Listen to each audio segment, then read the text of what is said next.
집에서 협착증 극복하는 7가지 비법. 선착순 무료 발송해드립니다. 여러분들의 협착증 탈출을 위해 협착증TV의 핵심 비법만 모았습니다. 지금 신청하시면 7일간 문자로 보내드립니다.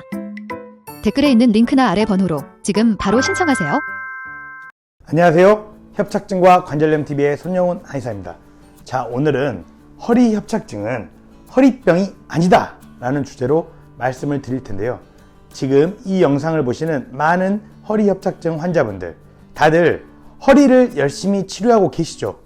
그런데 허리 협착증이 잘 낫던가요? 물론 낫는 분들도 있습니다. 하지만 많은 분들은 허리를 치료해도 허리 협착증이 잘 낫지 않는데요. 그 이유는 허리 협착증이 허리의 병이 아니기 때문입니다. 정확히 말하면 허리만의 병이 아니기 때문이죠. 이 내용을 자세히 말씀드릴 텐데요. 이 내용을 잘 이해하시면 허리 협착증을 극복하는데, 관리하는데 큰 도움이 되실 것이라 생각합니다.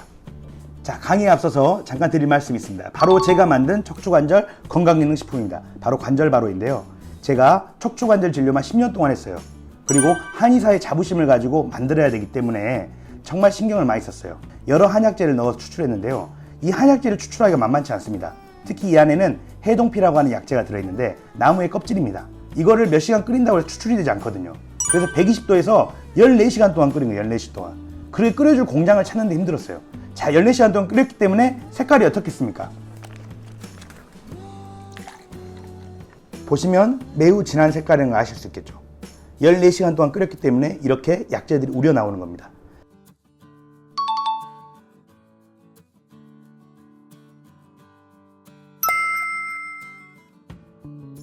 제가 정말 자신 있게 만들었습니다.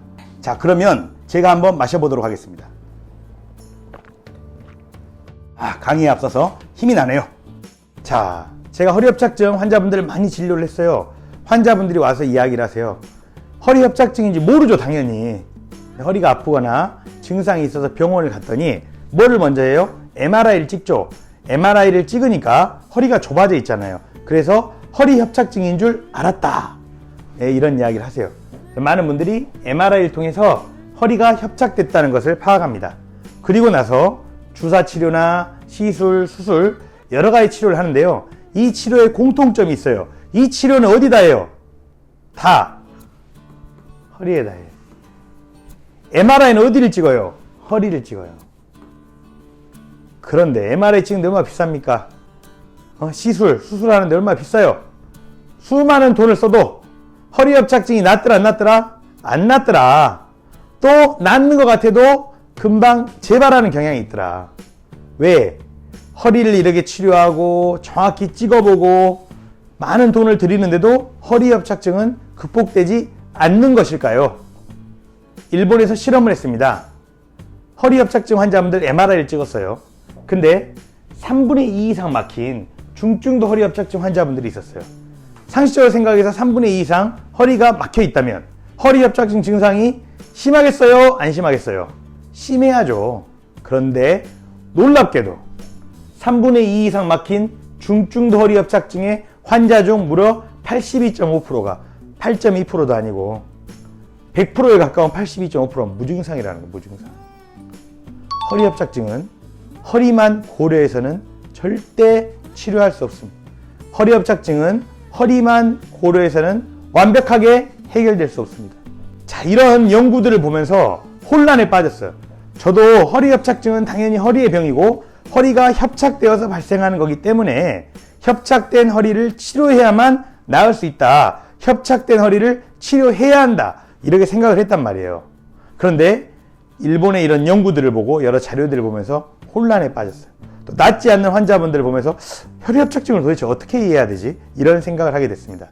그래서 허리 협착증 환자분들을 자세하게 살피기 시작했어요. 자세하게 살피니까 허리 협착증 환자분들의 증상이 주로 어떤 게 있냐면, 물론 허리 통증도 있죠. 그런데 주로 보면 다리에 쥐가 나거나 저림이 있거나 시림이 있거나 엉치 종아리에 통증이 있는 경우가 많았어요. 근데 이것과 비슷한 증상이 있는 환자분들이 있습니다. 어떤 분일까요? 당뇨 환자분들도 이런 비슷한 증상이 있어요. 왜? 당뇨는 혈관에 합병증이 생기잖아요. 어디에? 미세혈관에 합병증이 생겨요. 당이 높아지니까 혈관이 파괴돼요. 그래서 혈관이 점점 기능이 안 좋아지고 고장나면서 혈액이 안 가면서 쥐가 나고 저리다가 더 심하게 되면서 어떻게 돼요? 괴사가 발생하고 발을 자르기도 하잖아요. 근데 어쨌든 당뇨의 합병증 초기 증상은 쥐나거나 저리거나 또는 시리거나 아프거나 이런 경우가 있었어요. 이상하네. 허리 협착증 증상하고 당뇨 환자의 이런 미세혈관 합병증 증상이 비슷하네. 어떤 환자가 왔는데 이게 당뇨 때문인지 허리 때문인지 구별이 잘 안 돼요. 그러다 생각을 했죠. 혹시나 허리 협착증도 협착된 허리 때문만 발생하는 병이 아니라 나이가 들면서 혈관 기능이 안 좋아지면서 이것이 함께 고려되면서 종합되면서 발생하는 병은 아닐까 이런 생각을 했어요. 그리고 나서 허리 협착증 환자분들께 혈관을 개선하기 위한 노력을 시키거나 제가 할 수 있는 방법을 해드렸어요. 그런데 결과는 매우 좋았습니다. 협착된 허리를 치료하지 않아도 협착된 허리를 놔두어도 혈관이 개선되면 꽤 많은 허리 협착증 환자분들의 증상이 개선되었습니다. 그래서 제가 알게 됐습니다. 허리 협착증은 무슨 병이다? 허리의 병이 아니다. 무슨 병이다? 혈관병이다. 보다 정확히 말씀드리면 허리와 혈관이 종합된 병이다. 그래서 많은 허리 협착증 환자분들은 그 증상을 혈관 개선을 통해 해결해낼 수 있다. 물론 허리가 너무 심하게 협착된 경우에는 허리를 치료해야 되겠지만 허리가 일부분 아니면 중증도로 협착된 경우에도 혈관을 개선하면 충분히 극복될 수 있는 병이 허리 협착증이다. 이러한 사실을 알게 되었습니다. 그래서 혈관을 개선할 수 있는 방법은 무엇이 있을까 더 연구하기 시작했어요. 당뇨 환자들한테 맨발 걷기를 시켜봤어요. 근데 문제는 당뇨 환자들은 맨발 걷기를 하게 되면 상처가 날 수 있어요. 그래서 뒤에서 말씀드리지만 맨발 신발을 신고 다니겠어요. 맨발 걷기와 유사한. 그랬더니 당뇨 환자의 발저림, 미세혈관 때문에 발생한 그 증상들이 줄어드는 거예요. 그러면 허리 협착증도 결국 혈관에 문제가 많으니까 맨발 걷기를 시키면 좋아지겠는가? 이런 고민이 들어서 맨발 걷기 시켜봤어요. 어땠을까요? 좋아졌습니다. 맨발 걷기를 한 허리 협착증 환자분들의 증상 개선이 매우 빨랐습니다. 매우 빨랐어요. 그래서 허리 협착증에는 맨발 걷기가 좋구나. 이걸 알게 됐어요. 자, 허리 협착증에 맨발 걷기 외에 발끝치기도 시켜봤어요. 발끝치기. 근데 발끝치기는 어떤 사람들은 효과가 있고 어떤 사람은 효과가 없어. 효과가 있는 사람도 있고 없는 사람도 있어. 왜? 발끝치기는 혈관을 개선하는데 약간 약한 방법인 것 같아요. 그런데 맨발 걷기는 이거는 협착증의 중증도를 가리지 않고 매우 효과가 좋았다고 생각합니다. 맨발 걷기는 매우 좋은 방법이었다. 그런데 많은 허리 협착증 환자분들께 맨발 걷기를 권해보니 허리 협착증 환자분들이 맨발 걷기 할 만한 장소가 마땅치 않다. 나는 시간이 없다. 이런 얘기를 많이 하셨어요. 그래서 어떻게 해야 될까 고민하다가 당뇨 환자들에게 맨발 걷기를 시켰을 때 발의 상처 때문에 맨발 걷기를 잘 못해서 맨발 신발을 활용했다 그랬죠. 허리 협착증 환자분들께도 맨발 신발을 활용하기 시작했습니다. 자, 맨발 신발은 밑창이 얇아요. 그리고 전도성 소재로 되어 있어요. 전도성 소재. 밑창이 얇으면 지면을 통해서 자극이 이루어져요. 맨발 걷기처럼. 그리고 전도성 소재로 되어 있기 때문에 땅하고 뭐가 통해요? 전기가 통하게 되어 있어요. 전기가 통해. 일반적인 신발은 절연이에요. 절연. 전기가 안 통하게 되어 있는데 얘는 전기가 통하는 특수 소재로 되어 있어요. 자, 맨발 신발은 모양이 앞볼이 넓어요. 일반 신발은 발이 이렇게 싸져 있단 말이에요. 맨발 신발은 앞볼이 넓어서 발가락이 움직이게 돼요. 발가락의 근육이 움직이게 되면 혈액순환에 매우 좋아요. 두 번째는 이 일반적인 신발은 이렇게 생겼어요. 이게 뭐냐면 발에 보면 아치가 있잖아요. 아치를 받쳐주기 위해서 신발들이 이렇게 여기 볼로 가면 아치를 받쳐주거든요. 이러면 발이 편해요. 그런데 발이 편한 대신에 발이 운동을 제대로 해요, 안 해요?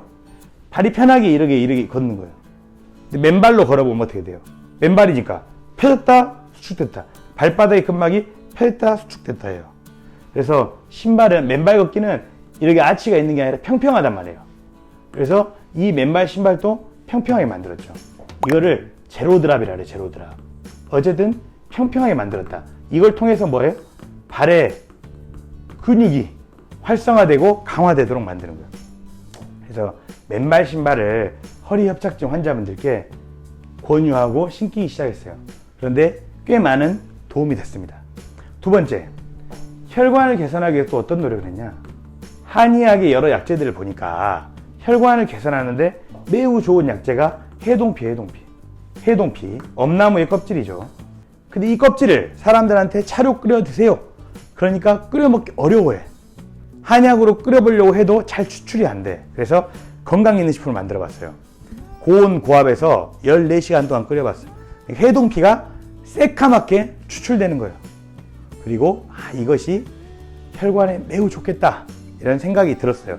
허리 협착증은 관절병이잖아요. 그래서 관절 건강 있는 식품 형태로 해동피를 담아서 만들었습니다. 제가 허리 협착증 환자분들을 진료하면서 처음 알게 된 거는 허리 협착증은 허리만의 병이 아니라 혈관이 더 중요하다.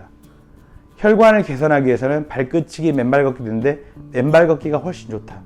근데 맨발 걷기를 하기 어렵다면 맨발 신발도 있고 관절 바로라고 하는 한의학의 지혜를 담은 것도 있다. 여기까지 제가 연구해 왔습니다.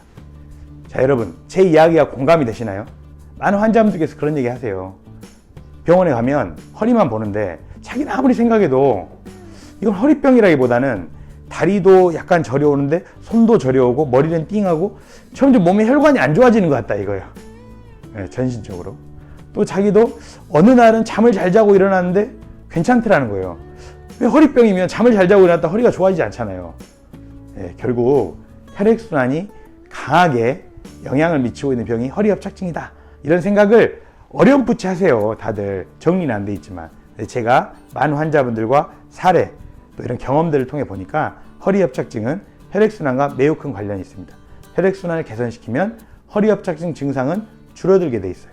그래서 오늘부터는 허리협착증을 혈액순환을 개선하면서 보다 현명하게 극복해 가셨으면 합니다. 오늘 강의는 이만 마치겠습니다. 감사합니다.